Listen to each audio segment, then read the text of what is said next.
to gold. Such a Gold cool 4? thing. What? We won 8 games is and lost this? 2.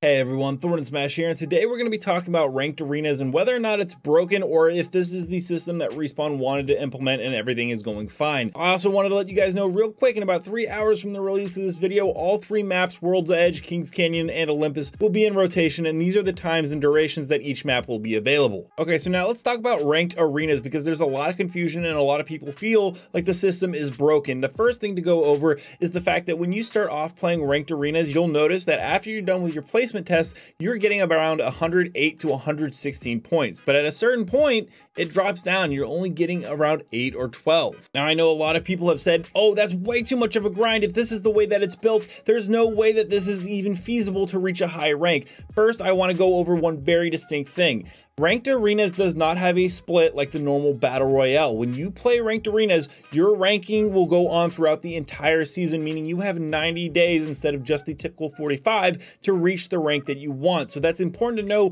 why it takes a little bit longer to grind up. The other big thing before we go into it to understand is that when you are playing ranked arenas, you could drop 4,000 damage and a 20 bomb, and your slider on the win wouldn't give you any more points. It's all about whether or not you won the match or lost the match. But your performance does have an impact on another feature, and that's your hidden MMR, which a lot of people don't, I think, understand all the way yet. So now we're gonna get into kind of the complicated stuff. The hidden MMR system actually keeps track of your damage, your kills, and a bunch of sets of data, very similar to the way that a skill-based matchmaking system would. Broken, sorry. And the way your hidden MMR works is it determines your KD, looks at your stats, and says, okay, you may be a silver ranked player, but you're actually going to be put up against platinum players. It puts you against opponents of similar skill level rather than people that are in the same rank, as opposed to the battle royale where if you're silver, you're only going to be playing with silvers, and Respawn likely did this to cut out from smurfs in low level lobbies just stomping their way through. It also has a reverse effect. If you are trying to maintain a rank and you're having a hard time doing so, it will actually pair you with people who are also struggling to maintain their rank, so it remains an even match. Now this is the part where we get to why you are starting off earning 112 points after your 10 placement matches, and then for some reason it dwindles down and you're only getting 12 points per match. When you finish your first 10 placement matches, you will not be placed higher than platinum, which means there's a broad range of player skill levels between platinum and bronze. Take for instance 2 Apex Arena Predators, Floating Koala and Sweatband TV, who stomped through their first 10 matches but were only placed in platinum, and then myself, who only lost 2 matches but was in gold 4, and I can assure you I'm not as good as they are. However, I did win 8 out of my 10 matches, and therefore the game still put me in gold 4, but it's also realizing that my gold 4 status does not match up with my MMR, which is much higher because I did better in kills and damages than a gold 4 player typically would. So my hidden MMR is going to start putting me against players in the high gold, low platinum that are also there, and I'm going to gain a ton of AP at first for playing these higher level opponents than I am for my gold 4 ranking, and if I lose, I'm only going to lose a little AP because the players I'm against are much better than me. At a certain point, my MMR will converge with my ranking. I will have gained so many points so quickly that Apex Legends will be like, look, okay, his KD now matches the average for what is in that ranked placement, and then I will have to start grinding very hard to get out of it and move into the next tier or improve my MMR by getting more kills and deaths, allowing me to play harder opponents. One of the most difficult things about this system, and I understand a lot of players' frustrations and thinking that it's broken, is the fact that you actually can't see your hidden MMR, nor do you know the level of opponents that you're going up against. So it can definitely seem like it's broken when you're starting off and getting 112 points, and then all of a sudden you're only getting 12 for a win. Overall, I don't think ranked arena system is broken in the sense that this is probably the way that Respawn intended to make it play.